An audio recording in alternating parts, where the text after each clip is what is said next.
আমরা শুধু নেইমার আর রোনালদোকেই মুকুটবিহীন রাজা হিসেবে দেখলাম। আমাদের বাংলাদেশেই তো একজন মুকুটবিহীন রাজা আছে, যার নাম সাকিব আল হাসান। সব রাজ্যেই রাজা আসে, রাজা যায়, কিন্তু ক্রিকেট নামক রাজ্যে সাকিব নামের মহারাজা যেখানে দাঁড়ায়, রাজত্ব সেখান থেকেই শুরু হয়।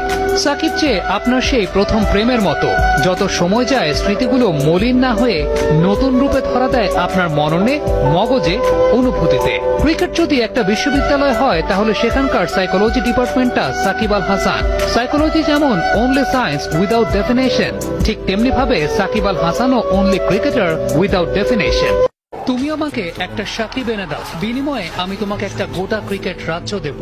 অস্ট্রেলিয়া বলে আমাদের একটা স্মিথ আর একটা স্টার্ক আছে, বাংলাদেশ বলে আমাদের একটা সাকিব আছে। উন্নাসিক ইংল্যান্ড আক্রমণ সাজায় ভাড়া করা স্টোকস আর আর্চার দিয়ে।